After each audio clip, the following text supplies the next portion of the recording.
Radhe Radhe everyone. Bright সাহিত্য YouTube চ্যানেলে তোমাদের স্বাগত জানাই।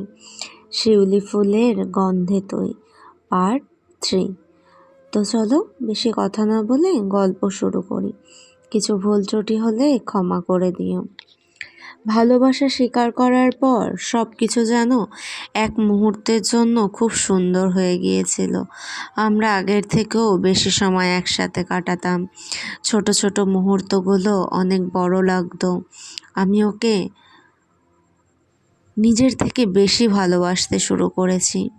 আগে একটা ভয় কাজ করতো, যদি ওকে ভালোবাসি বলি তাহলে যদি আমাদের বন্ধুত্বটা নষ্ট হয়ে যায়, এমনটা ভাবতাম। কিন্তু এখন এমন মনে হয় ও আমার সব কিছু, ওই আমার প্রাণ। মনে হতো ওর জন্যই যেন আমি বেঁচে আছি। কিন্তু সেই সুখ বেশি দিনের জন্য টিকলো না।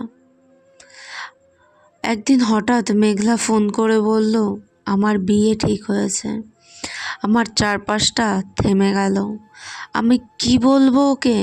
আমি কোনো ভাষা খুঁজে পাচ্ছিলাম না। আমি বললাম, কি বলছিস? বাড়িতে সব ঠিক করে ফেলেছে? আমি কিছুই বলতে পারিনি। ওর গলায় অসহায়তা ছিল। আমি সেদিন রাতে ঘুমাতে পারিনি। মনে হচ্ছিল যাকে এত দিন ধরে নিজের সব কিছু ভেবেছি, সে ধীরে ধীরে আমার থেকে দূরে চলে যাচ্ছে। সে অন্য কারো হয়ে যাবে, তাকে আমি হারিয়ে ফেলবো। এটা ভাবতেই আমার বুকের ভেতরে কেমন অসহনীয় যন্ত্রণা শুরু হলো। এই যন্ত্রণা সত্যি নেওয়ার মতো না। পরের দিন আমরা দেখা করলাম শিউলি গাছটার নিচে। কিন্তু আজকে সকালটা অন্যরকম ছিল, অন্য দিনের সকালের থেকে একদম আলাদা। কোনো হাসি নেই, কোনো কথা নেই। আমি ধীরে বললাম, তুই কিছু বলিসনি? মেঘলা চোখ নামিয়ে বলল, চেষ্টা করেছি কিন্তু কেউ শুনতে চায়নি। অনেকবার মাকে বলেছি আমি এখন বিয়ে করব না, আমি পড়তে চাই। বাবাকে বলেছি, বাবা আমাকে পড়তে দাও, আমি পড়তে চাই, আমি এখনই বিয়ে করতে চাই না। কিন্তু কেউ আমার কথা শোনেনি। ওর চোখ দিয়ে জল পড়ছিল। আমার ভেতরটা ভেঙে যাচ্ছিল। আমি রাগে কষ্টে বললাম, তাহলে তুই চুপ করে মেনে নিবি সব কিছু, কিছু বলবি না? মেঘলা হঠাৎ মাথা তুলে বলল, আমি কি করব বল? সবাই যদি আমার বিরুদ্ধে দাঁড়ায়, আমি একা কতটা পারবো?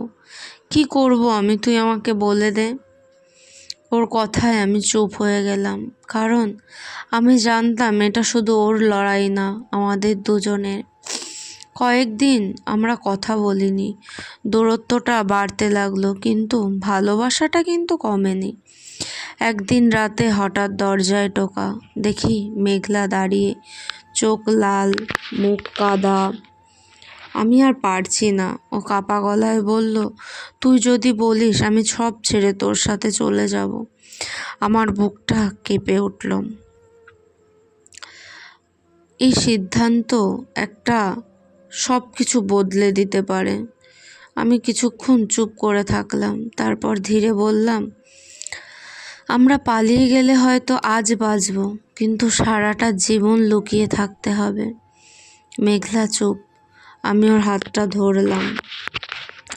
আমি চাই, তোকে হারাতে চাই না, কখনো না। কিন্তু আমি চাই আমরা লুকিয়ে না, মাথা উঁচু করে বাঁচি। মেঘলার চোখ দিয়ে জল গড়িয়ে পড়ছিল, সাথে আমারও। ও ধীরে মাথা নাড়ল, তাহলে আমরা লড়ব, আমরা দুজন একসাথে লড়ব। আমি হেসে বললাম, হ্যাঁ, একসাথে। সেদিন আমরা পালাইনি, আমরা ঠিক করেছিলাম ভালোবাসাকে লুকাবো না, বরং তার জন্য দাঁড়াবো।